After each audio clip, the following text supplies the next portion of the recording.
Slamball just officially signed a 2-year deal with ESPN. It returns next month. Oh my God. And this guy says Slamball is getting a deal before the Pac-12 does. What is up, everybody? It is Jake with Master of Football, back at it again. Happy Monday. Thank you so much for being here. If you want to be up to date on everything college football, pro football, Madden, EA college football, NFL draft, anything related to American football, hit the red subscribe button. You will not be disappointed. Also the like button too, and hit follow on Twitter. Twitter fam's growing well. Without further ado, let's get into the video.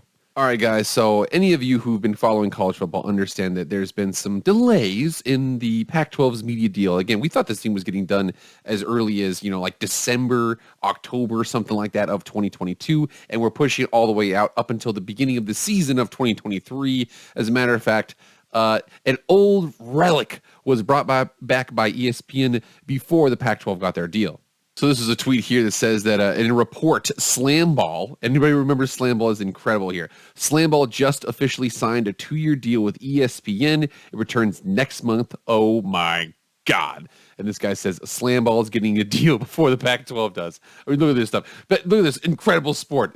Listen, I miss Slamball. Was awesome. Again, I didn't watch it, so again, it's probably my fault. But dude, Slamball, awesome. Still, Slamball got a deal before the Pac-12 did. Now, even with that slander, towards the Pac-12, it's one of those things where, well, actually, technically, libel is written, but you guys know what I'm trying to say there. Even with the trash talk towards the league, it sounds like there was a report that came out that said that the league has a deal that's potentially going to be forward-thinking, creative, innovative, whatever the situation is here. We're going to address that because there's 3 different articles we have to go through. One of them is an article. Another one is a video on YouTube that we're not going to play. We're just going to have it there for your reference. And then the last one is an article on what could potentially be in that deal that's so innovative and interesting. Let's get into that real quick. So here we are on heartlandsports.com. Joe Tillery, just the other day, Pac-12 administrators predict creative and forward-thinking TV deal.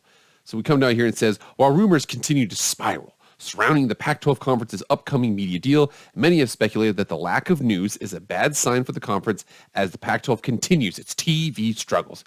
In a recent report from Jim Williams on the Stream on Jim Williams podcast, he says, news broke of the Pac-12 administrators believing that the deal is nearly finished up with reports of a, quote, creative and forward-thinking deal, unquote. While the Pac-12 is in the midst of ongoing negotiations for its media rights deal, rumors continue to surface daily about the inconsistencies in the numbers. Multiple reports have mentioned companies like the CW Network and Apple TV being interested in being presented to Pac-12 games, but while stories surrounding the conference realignment continue to pop up, the outcome of the Pac-12 media deal should be an interesting topic. And here is the tweet here. This one has a bunch of people buzzing. It says, Jim Williams spoke to 2 Pac-12 administrators who have been involved with the media rights deal. We are close to wrapping this up, and I think the media will be surprised to see how creative and forward-thinking a deal is. He said that for what it is worth would not be Saturday without me checking. And again, that is very interesting news there, where he's basically saying that, hey, it's getting close. They're going to be surprised. Surprise, forward-thinking, creative. Whatever that situation is, if that is the report coming from Jim Williams, he says, with so many different reports breaking almost by the hour about the Pac-12 conference, fans should have a break from media deal by the time the season starts up in September. And this person's already setting the precedent, like it should be done by September, whatever happens there, when they can finally get back to watching their favorite teams play. For now, we remain in media deal purgatory. Now over here on the Winning Cures Everything podcast, and again, this clip was just posted just yesterday. It says Pac-12 expansion woes, no media deal to lure new schools like San Diego State. Really interesting here. I basically said CBS, NBC, the Amazon's out, ESPN's got some money, but it might not be very much, whatever the situation is there. He's a little more skeptical. He even referenced this report here, again, creative report by, Jim Williams, but he's saying, I just don't see how these numbers make sense. There has to be some weird wild card in the situation. Whatever it is, there's just, everybody's got the lack of news and the lack of involvement from George Kliavkoff to the outside world has allowed the outside world, whether maybe influenced by some Big 12 people at Endeavor or just by people asking basic questions like, where the hell is the money going to come from? Again, they've lost the narrative months ago and they've been playing catch up. It looks like, I think it's going to include San Diego State and it's going to include SMU signing a long-term deal. It looks like Washington and Oregon are not on the Big Ten's radar anytime soon. It looks like, I might be wrong, But again, that's where we're at right now. I did see a really cool article that brought about some questions to come from what could be in this deal to make it. And again, this actually, the crazy thing about this article was that it came out before Jim Williams' report. But again, it's actually really cool to see what could be creative about this deal going forward. Let's get into that article really quick. So here we are for writeforcalifornia.com. And again, this is for the Cal Bears. I know people give them trash, but the Cal Bears have some fans out there. They have not invested in football and other sports the way that they probably should, but there are fans out there. Now, it says right here, San Diego State and SMU confident about Pac-12 invites, but the TV rights deal is not done yet. Now, the report out there, it says that the TV rights deal is done, and it's surprising and it's creative. They haven't signed it yet. The TV rights deal has not been signed, that's for sure. Whether or not it's been done is kind of up in the air. Again, this came out one day before Jim Williams' report was. It says right here on the underline, the Conference of Champions appears to be settling into the new normal, pending a final decision on the overall TV deal. As the Pac-12 passes the one-year anniversary of losing USC and UCLA to the Big Ten, the remaining members appear to have consolidated around staying together, despite some idle flirtations between Colorado and the Big 12 and Arizona voicing some similar fence sitting. It appears as if likely course of the action will be a new TV deal that should provide short-term stability to its conference members. I personally think it's going to be stable up until the ACC deal becomes available, and then they go from there. That's my personal opinion. So we should have some semblance of consistency for the next couple of years. But again, I might be wrong. It's conference realignment. It always changes. Continuing on here in the report, what will be involved in the TV deal? It actually's got some good ideas here that's very, very interesting. Now, again, are these completely creative and forward-thinking? I'm not 100% sure, but they're at least starting to start those conversations. A streamer for sure will be involved. There does not appear to be an appetite from a major TV network to take the bulk of the Pac-12 product without USC and UCLA, so the split could run heavy in the favor of whatever streaming service makes the best deal. Apple TV is the likely favorite, but Amazon Prime does have the cash to make it work. Now, again, there was a report from, Winning Cures Everything, that video I had, which basically said that Amazon is out, whatever the situation is there. It sounds like Apple TV, one difficult issue they have right there is Apple TV wants the entire amount of all their sports, all of their packages, not tier 1, tier 2, tier 3. They want all the tiers. And there could be a situation where they want to break up those tiers and sell them separately. I don't know the situation there. It also says here, it's also possible the conference could explore split distribution. I would not be surprised if it's something like that. Again, the next item here, it says you'd expect one OTA distributor, maybe two, ESPN and Fox. There was a report that Fox is out. ESPN, there is a report that they're in, but potentially the money's not going to be as much as the Big 12. I don't know if that's a Big 12 source that said that, but if it's not, again, that's the situation they're at.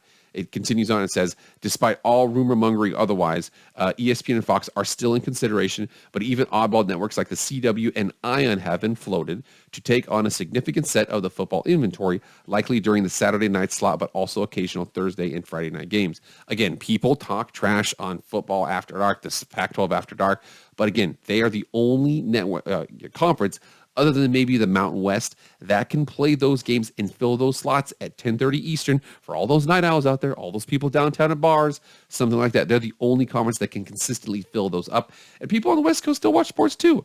But again, we continue on. It says here that college basketball will likely live entirely on whatever streamers the Pac-12 signs with a small package going to OTA partners the Pac-12 chooses to partner with. And this is another important point here. So we have college basketball. It also says the Olympic sports. Now, I know that this is a fraction of a fraction compared to football and basketball, but the Olympic sports, the Pac-12 is actually really, really dominant in those.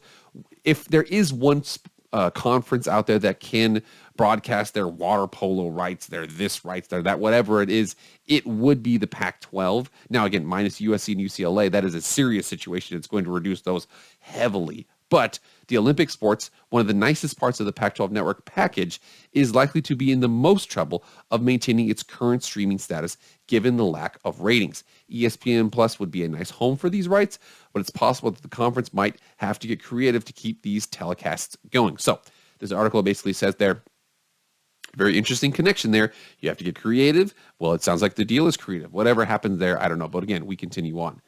Additional holdups in the TV deal likely will have to do with the fiasco involving the Pac-12 and Comcast, which is owed $50 million by the conference for overpayments due to overcharged licensing fees from 2012 to 2016. This has likely complicated financial projections for the conference and further angered its conference members. And again, the gift of Larry Scott keeps on giving. It is what it is. Continuing on here.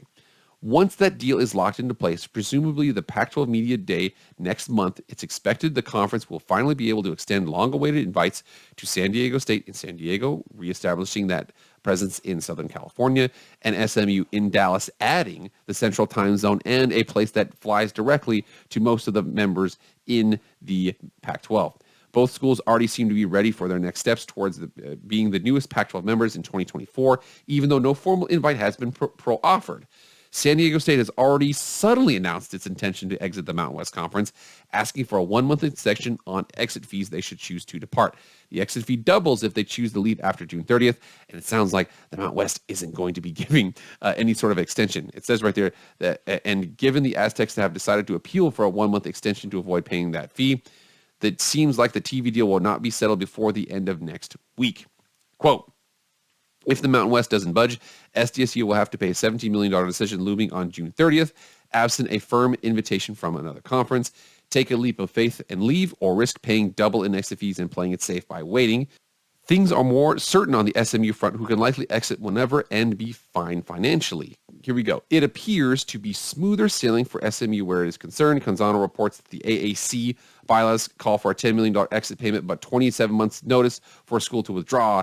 That said, it appears the AAC is open to negotiation. It looks like the Mount West is not. One of the SMU donors spoke to Canzano. He said, the pockets are there. The money isn't an issue. So again, SMU's ready for it. SMU wants this.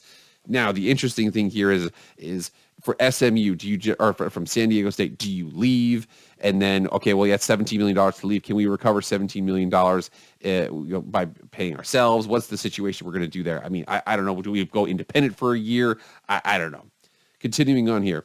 Make no mistake, though, these next months are critical for the future of the Pac-12 as a Power 5 conference. If no TV deal is in place by the end of the summer and Aztecs are left in the lurch, it'll be hard for the conference to ever be taken seriously by any school again. That's including their members. All Cal fans and its fans can do really is observe and wait and hope for the best, because things get very gloomy if it all falls apart. Tick, tick, tick. I'm really interested to see what this whole creative and forward-thinking and innovative deal that the Pac-12 has out there, because unfortunately, like I said right now, looks like CBS is out, Fox is probably out, although it mentioned that Fox is going to be in.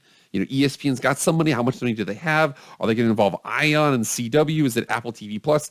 I don't know that whole situation there. Whatever happens with this deal, if the Pac-12 is actually able to overcome the curse that is, Larry Scott, and actually come out with a good deal for, first of all, George Kliavkoff is going to be an absolutely heralded as a guy who pulled them from the depths of despair and able to give them a good deal. We'll see what happens there. If it's a good deal, it's going to be copied elsewhere. Can't be copied by the ACC for a lot of years because their whole bylaws situation. But anyways, it looks like the Pac-12 has a deal. We're going to see what happens in the next couple of weeks. I don't think it's going to be completed by June 30th. So San Diego State's going to have to pay the extra fee. We're in for a wild ride, guys. All right, guys, get in the comments right now. What would you have in the deal to make it creative? And again, don't troll me and say, oh, the creative thing is Arizona and Colorado leave for the Big 12. Again, if you had to put on your conference commissioner hats and get creative, what would you do out there? Would you go exclusively streaming? Would you go streaming for basketball? Would you go streaming for your tier 3 rights, your tier 2 rights, have your tier 1 rights on ESPN? You get in the comments right now and let me know what you would do to get more creative. All right, guys, that's it. Thank you so much for being here. Please like, share, comment, subscribe, and follow me on Twitter. Twitter fan growing. Anyways, I'll see you guys later. I am out.